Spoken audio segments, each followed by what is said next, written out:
Good evening, everybody, and welcome to this AHDB webinar where we'll discuss calving beef heifers at 2, the why and how. My name is Chloe McKee and I work in the beef and lamb team, and I'll run through the housekeeping and ask your questions this evening. We have a brilliant speaker for you this evening, my colleague Sarah Pick. Sarah works in the Knowledge Exchange team and looks after the Strategic and Monitor Farm programme as part of her role. So I'll just whiz through the technology before we start. If you can't see your question box at the moment, you'll need to click on the orange arrow to expand your toolbar options, and then click on the little down arrow next to where it says questions, and you'll see where you can type your question in and then press send. You can type in your questions at any time throughout the webinar this evening, and all questions are anonymous, so please do ask away. And if you're having any technical problems, please also type these into the questions box and I'll do my best to help. The usual advice is to log in and come back again. And if you're on a mobile or tablet, the questions box will be a question mark icon at the bottom of your screen. So the webinar is being recorded tonight and it will be on YouTube in the next couple of days as well. So Sarah, I'll hand over to you to introduce yourself further and begin the presentation. Thanks very much, Chloe. So good evening, everyone, and thank you for tuning in. As Chloe said, my name is Sarah Pick, and in 2019 I was lucky enough to undertake a Nuffield farming scholarship, looking at heifer management in the suckler herd, and particularly how we can calve heifers successfully at 2 years of age. I must start by saying a huge thank you to my sponsors, the Worshipful Company of Butchers and the Yorkshire Agricultural Society, for making this wonderful opportunity possible. My presentation this evening is really going to focus on what I saw and what I think as an industry we can learn, and I really hope you find it interesting. I plan to talk for about 30 minutes so that there's plenty of time at the end to ask any questions. So as Chloe says, please do send in your questions as we go along. So just to provide a quick introduction to myself, my parents had a small pedigree Simmental suckler herd in North Yorkshire, and that was really where my passion for the beef industry first started. I have had various roles within the industry, but as Chloe says, I now work for AHDB as a knowledge exchange manager, and that includes looking after our strategic and monitor farms, which I hope some of you might have attended. I also write a number of articles and also facilitate discussion groups, so hopefully I might have bumped into you in the past. I now live in Barnsley, unfortunately, in South Yorkshire with my other half on a mixed beef, dairy and arable farm. So, what is a Nuffield Farming Scholarship? Well, it's an international leadership programme which aims to provide a bursary for people who would like to travel, who are involved in farming. And really, the aim is for you to investigate a specific topic that will be of benefit to the industry, to go out, travel, and then bring the findings back and shout to industry about them. So as part of my scholarship, I was lucky enough to travel to Europe, to Canada, to the US, Mexico, Brazil, Australia, and New Zealand. So my carbon emissions during 2019 were pretty poor, to say the least. If anyone is interested in applying for a scholarship, please do. You won't regret it. It really is one of the best things that I ever did. So why is heifer management so important? Well, really, heifers are the future of the suckler herd and a really important source of new genetics. How we manage heifers influences their lifetime productivity and inevitably how much money they make us over their lifetime. As I travelled the world, it seemed that calving at 2 was commonplace and had been for many, many years. I mean, when I first set out on my travels, the first place I visited was the Canadian Beef Cattle Research Council. And I walked in merrily thinking about, yes, this is my topic, explained to them about what my topic was. And they looked at me and said, well, calving at 2 has been commonplace since the 1970s here. And this is just because it brings a huge number of benefits to the suckler producer. So the first thing, and probably most important, is the financial benefits. So on average, it costs us about £1,500 to develop a heifer from birth through to calving. And if we calve her at 3 instead of 2, that increases your development cost by about £600. And that's just because you're keeping her an extra year and she's not producing you anything. In addition, you also get more output in terms of calf from that heifer if she calves at 2. So heifers which calve at 2 produce more calves and more calf weight over their lifetime. And you can also keep more cows on your farm as well, because you haven't got that additional group of heifers that you're keeping for an additional year to calve at 3. And finally, longevity is improved. So heifers which calve at 2 actually remain in the herd much longer than those which don't. So it's clear that calving at 2 has enabled these countries to reduce their costs, providing a competitive advantage over us. However, I must stress that calving at 2 doesn't suit every system, and I am very aware of that.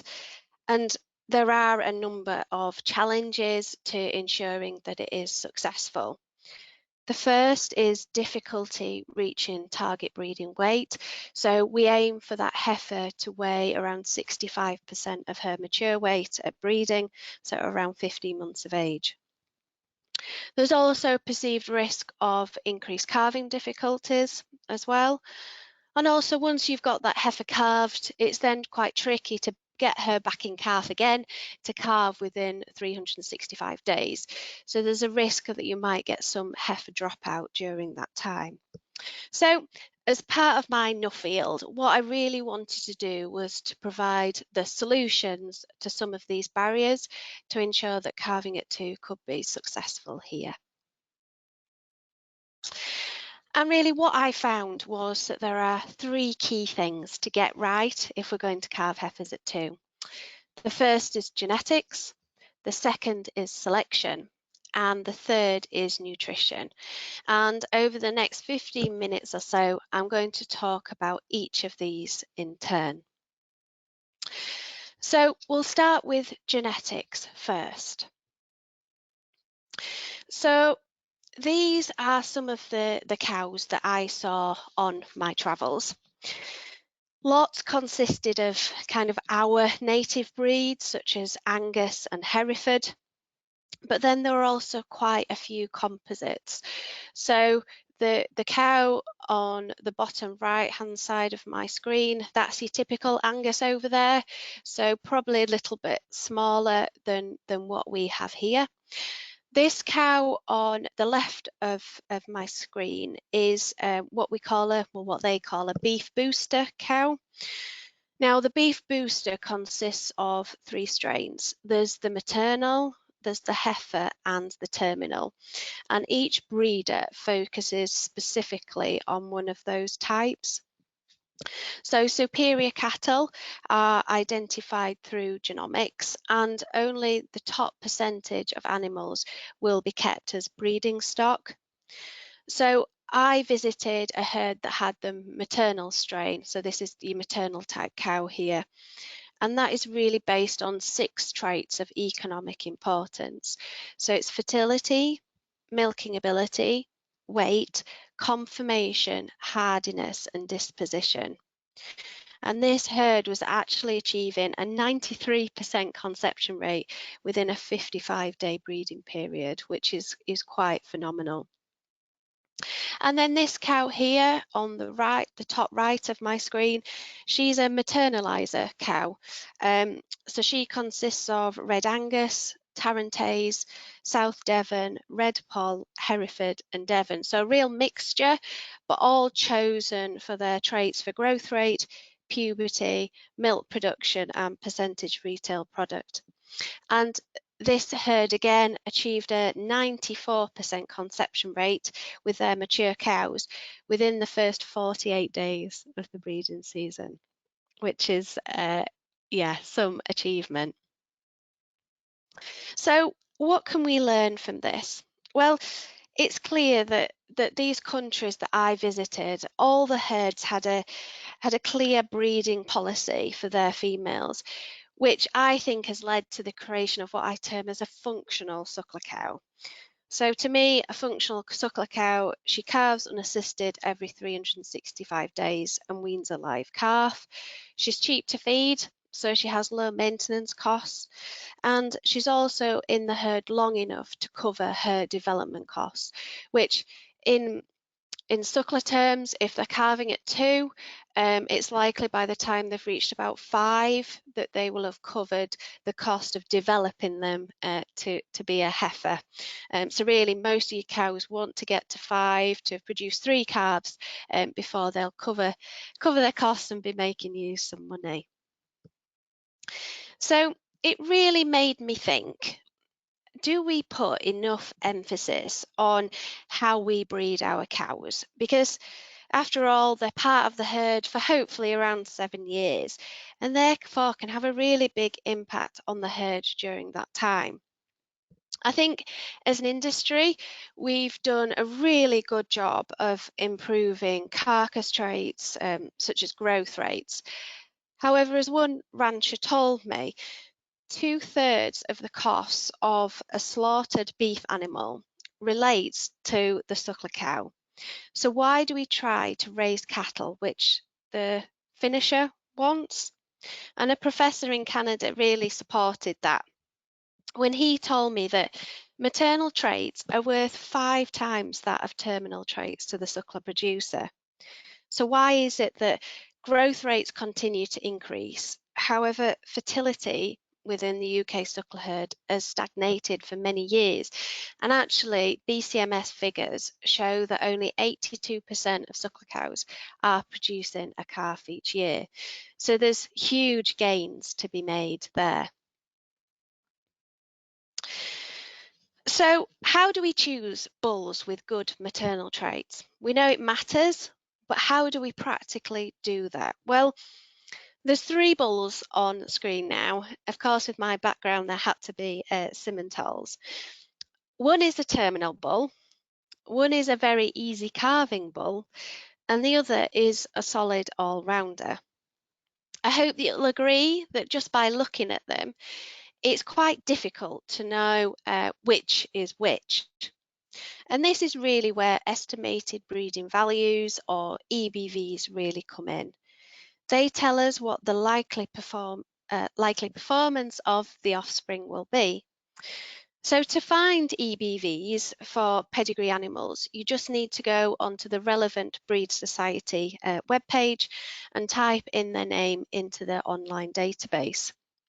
It will then pull up a graph like these ones on screen. So this will differ slightly depending on what breed you're looking at, but it's usually quite similar to this. So these are the EBV graphs for 2 of the bulls that I showed you in the previous slide. So we can compare their EBVs quite nicely. As you can see, this bull on the left here would be perfect for heifers. He's really easy calving, so highlighted by the yellow bars, has short gestation length and also low birth weight. In the US, herds would not use a bull on heifers which weighed any more than 35 kilos at birth. His scrotal circumference is also quite strong, which is a good indication of his daughter's fertility. However, as we can see by the green bars, his growth rates are poorer, so he'd not be great as using to produce kind of that finishing terminal animal. Now, bull 2 is a good all-rounder. He isn't as easy calving as the other bull, and he will produce a bigger calf at birth. However, he should be okay to use on cows. His scrotal circumference, again, is quite high, again signifying his daughter's fertility, and he also has quite a high self-replacing index, which is shown here. He would also produce some good offspring on the terminal side as well that would grow well and produce a good carcass, if not just a little bit lean, as we can see here. So I always think EBVs are another tool to use in the toolbox. I always like to look at my bulls, make a visual assessment, but I think EBVs give you a really good indication of how well that bull's offspring are going to perform. So we should always try to use them. So when we're looking at bulls, this is to breed heifer replacements from, which are the traits we should be looking at? Well, I'm sure there's no surprises here, but we're looking at calving daughters, age at first calving, scrotal circumference, mature size, and milk. And I really wanted to go into detail on 2 of those, so I'm just going to focus on mature size and milk for the next 5 minutes. So as we can see from the graph here, this shows average carcass weights for steers, heifers and bulls, and also cows since 1987. And as we can see, there's a general increase. And actually carcass weight has increased by around 2.5 kilos per year. And I think there needs to be a word of caution here. So as we know, processors are quite tight on what carcass weight they're looking for. And also, if we're constantly selecting for these growth rates and carcass traits, then cow mature weight is also going to have an impact. And as we can see, cow mature weight is increasing over the years. And we must be really careful not to let our cows get too big. And this is because mature weight is highly correlated with maintenance costs. So most of the producers I visited had a cow that was around 550, 600 kilos.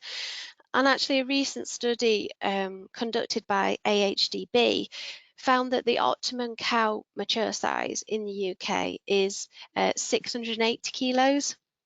And that's because cows over 700 kilos not only require more feed, but they also require it to be of better quality. So that means that your feed costs increase at a much higher rate.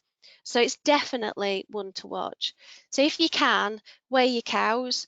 If not, just have a look at some of those cull weights and see what they are averaging. And a really good key performance indicator to calculate is how much your cows weigh against calf weaning weight. So ideally, you want a cow to produce at least 45% of her weight at weaning, which some of these 750, 800 kilo cows will struggle to do. So the other thing I wanted to talk about was milk.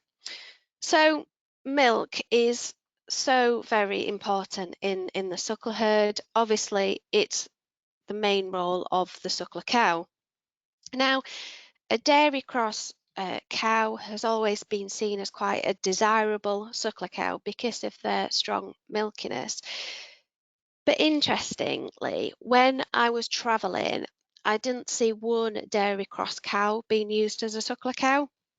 And that's because of their high maintenance costs associated with the extreme milkiness of those dairy cows, and also concerns over fertility and health. I mean, within the dairy herd, you're only going to put your worst cows, so those that struggle with fertility, struggle with feet, mastitis, to a beef bull.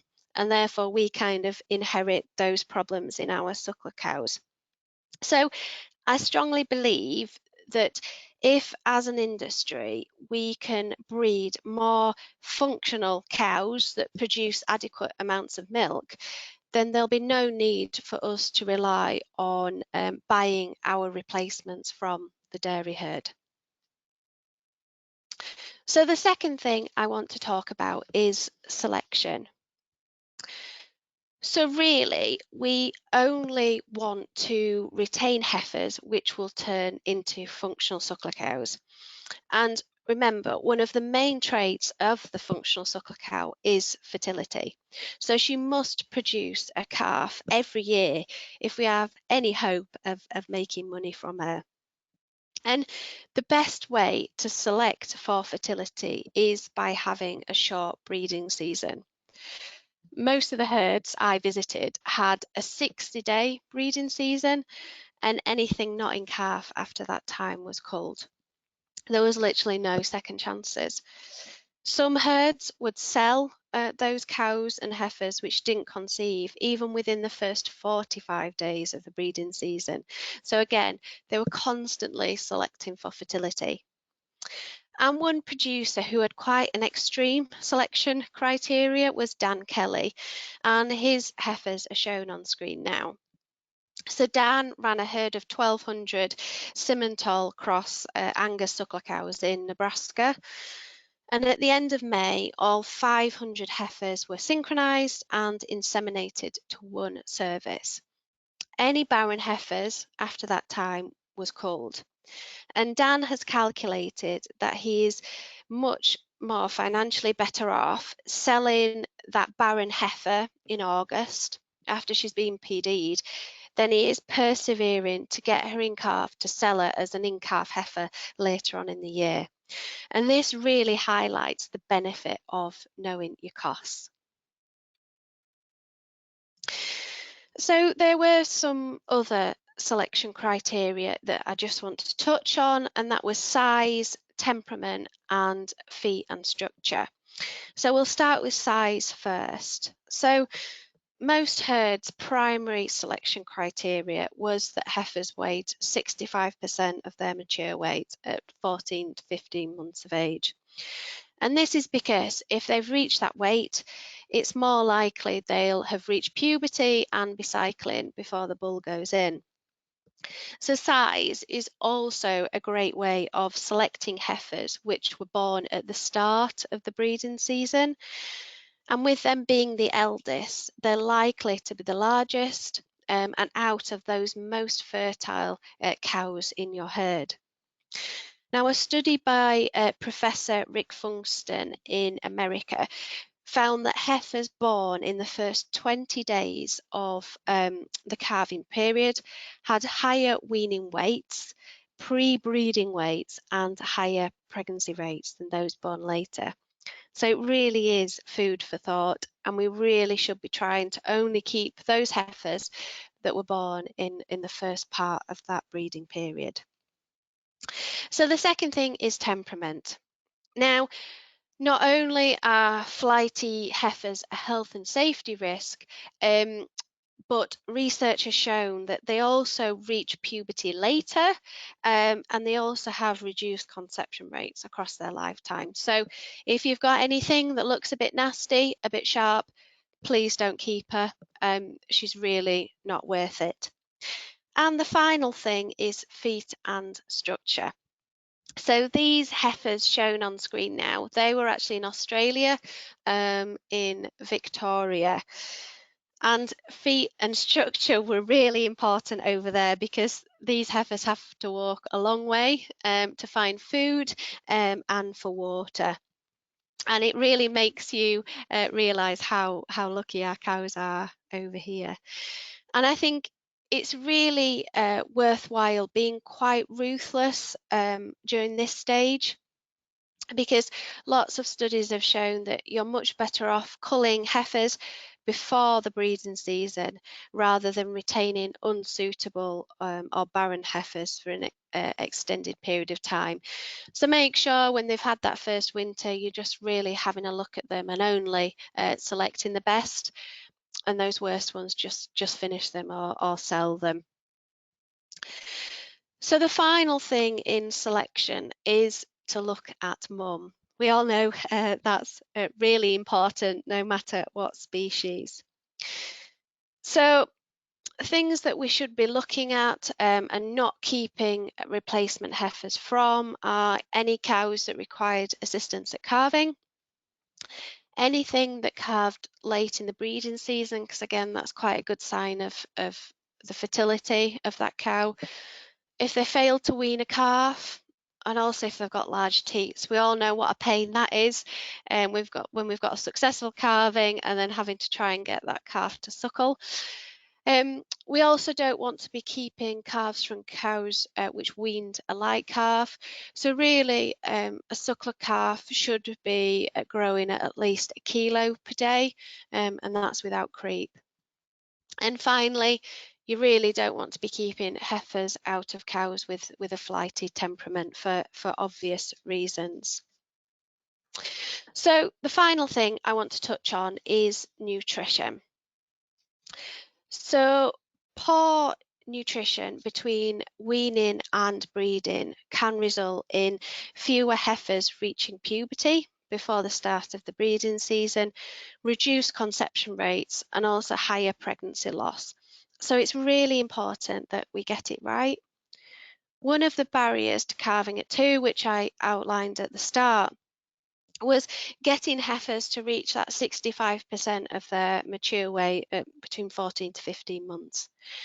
And if this is broken down, really they need to be growing about 1 kilo per day, whilst from mum, which as I said should be achievable, and then they need to grow about 0.7 kilos per day between weaning and breeding, which should be achievable on some good quality silage.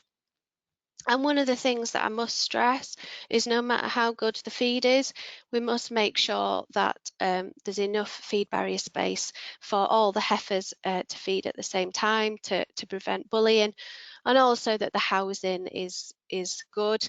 I know it's quite tempting to probably put your heifers in maybe your sheds that aren't suitable for your finishing cattle or your calving suckler cows, but we need to make sure that they're a good standard, so that those heifers can reach that 0.7 kilos per day. So one of the producers that I visited in the US was Travis Liebert, and he manages the Desiree Ranch's heifer development program in Florida. And that ranch actually has 42,000 suckler cows. I know. And they have 1 man to every 1,000.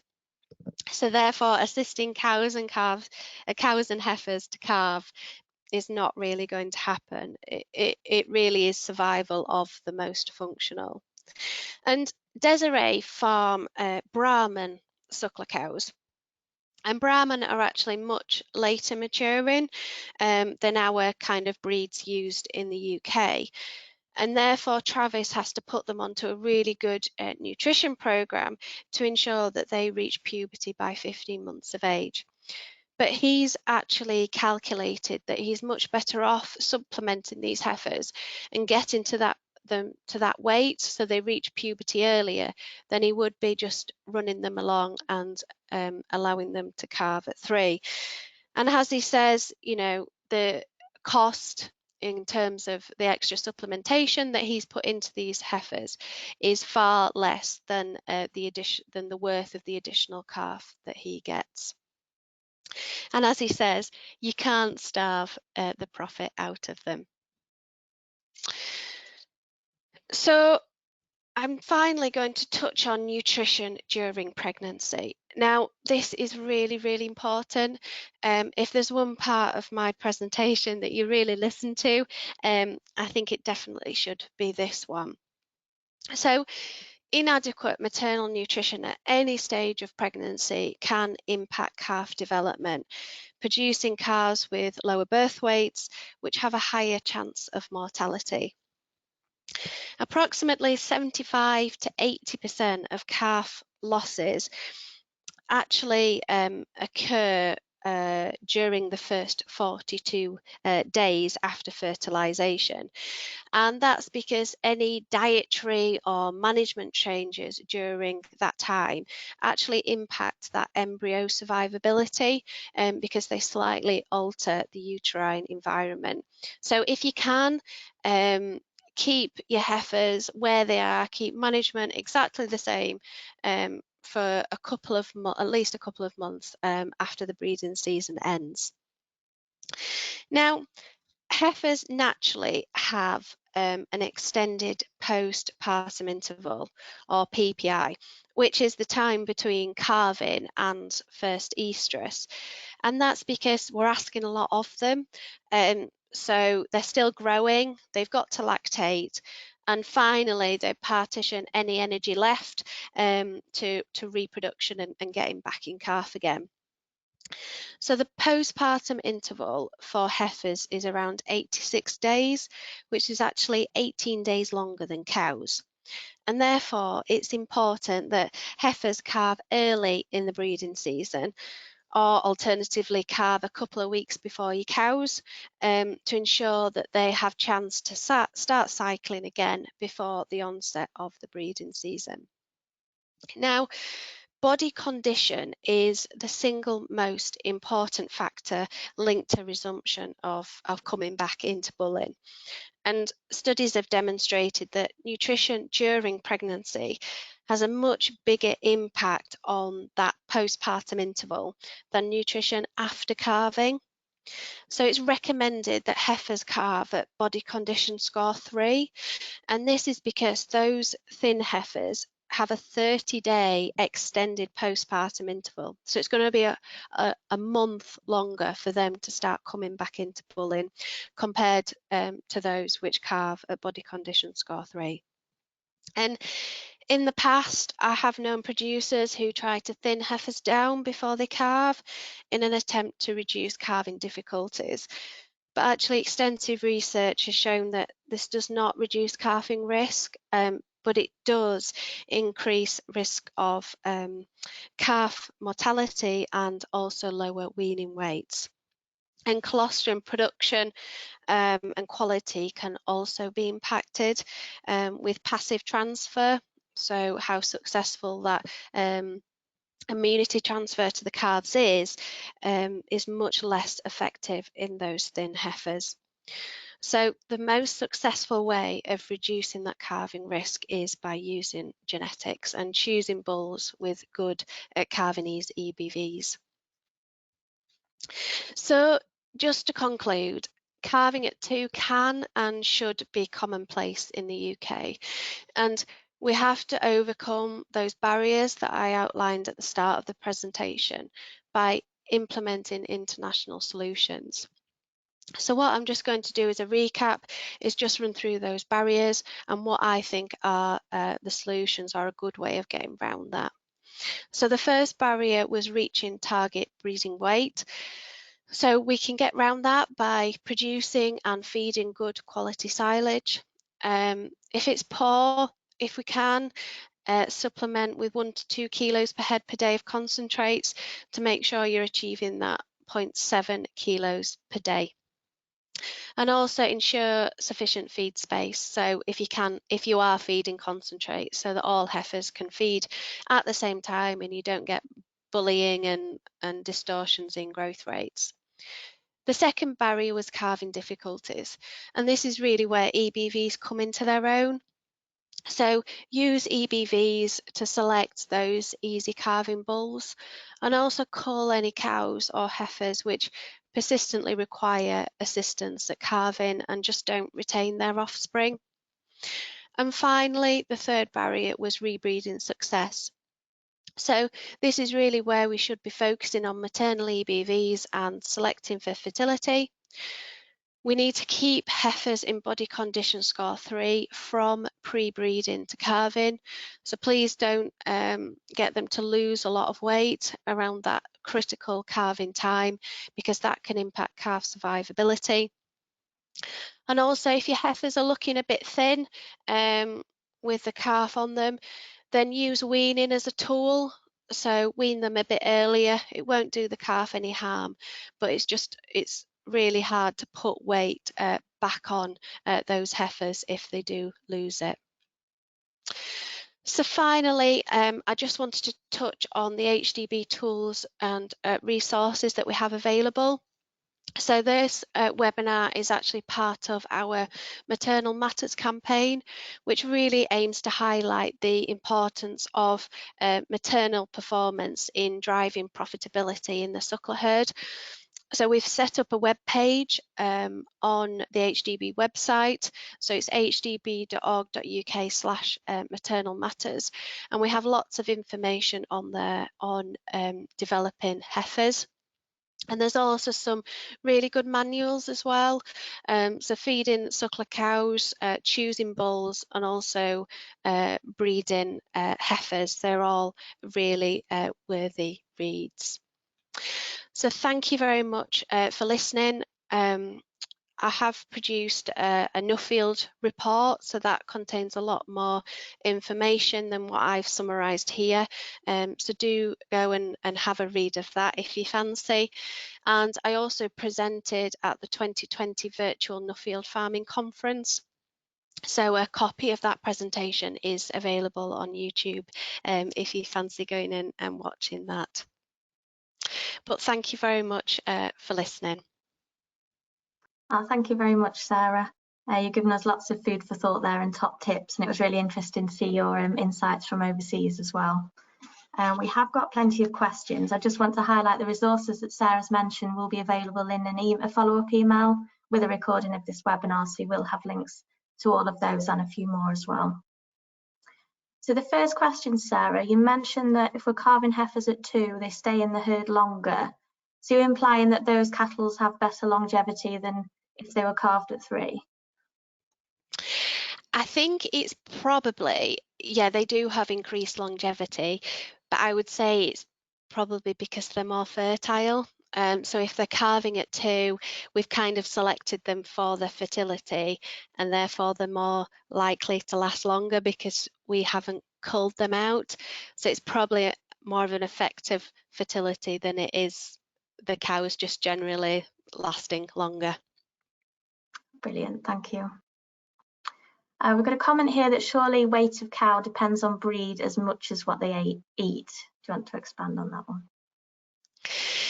Yes, yeah. So kind of your native cow might be a bit more suited to forage. However, all the research does suggest that your smaller cow does eat less and can often do better off grass and forage alone as well.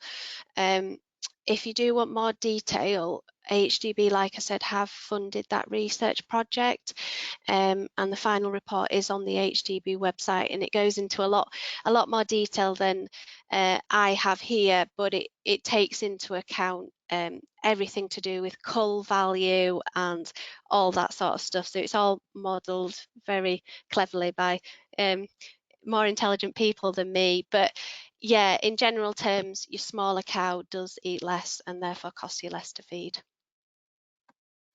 Thanks, Sarah. Another one on that subject. Do you have any tips if somebody was wanting to reduce the mature size of their herd over time? Yeah, so the first thing would be just to weigh your cows. I know most of us don't have some weigh scales, but I think it's a really worthy investment, not only for looking at growth rates, but also administering medicines correctly. So I would weigh your cows, have a look at the range, and if you do have some really big cows, do either try to cull them out if they're getting on, or don't retain their offspring. I know some of our strategic farmers, they've managed to reduce their cow size quite significantly over the 4 years that they've been involved in the programme, and it's just weighing your cows and trying to select out those biggest ones. I mean, don't cull them if they're still producing and doing quite well, but if they are getting on, do have a look at culling them out, and like I say, don't retain any of their heifers. Brilliant, thank you. How did Dan Kelly synchronise his heifers, please? Oh gosh, that's a good question. I can't remember. I'll have a look in my report and see if it's in there, but I will get back to you. That's a very good question. Thank It you, might Sarah. be in my report, but I'll let you know, Chloe, and then you can get back to that person. Brilliant. Yes, I'll get back to them. Thank you. Another one here, just a bit more level of onto nutrition side, please. What level of feed is required 4 and 3 months prior to calving? Oh, it is in one of the manuals. So let me just have a look. Before calving, so no, sorry, this is before breeding. They want around 11.5 ME and 16% crude protein, but I'm not sure pre-calving. It is in my report, but I can't remember off the top of my head what it is. Can I come back to that question and I'll find it? Yeah, that's fine, thanks. And we have got a link to your report as well in the follow-up email. Yeah. Great. So the next question is, how do we factor in supplementation? A similar question, to bring on earlier puberty in relation to the use of concentrates. And how do we look at this in association to greenhouse gas implications? I think that's something on everyone's minds at the moment with COP26. Yeah, definitely. So it's a good point to raise about carbon emissions, and obviously calving at 2 does reduce the emissions in the suckle herd. The stabilizers have actually done some work looking at this, and I think it reduces carbon emissions by about 7%. So it is quite significant. And like I say, if we just need to feed that bit of concentrate, if we need to get that, it's probably much better off. In an ideal world, we would be producing good enough quality silage that we wouldn't need concentrates.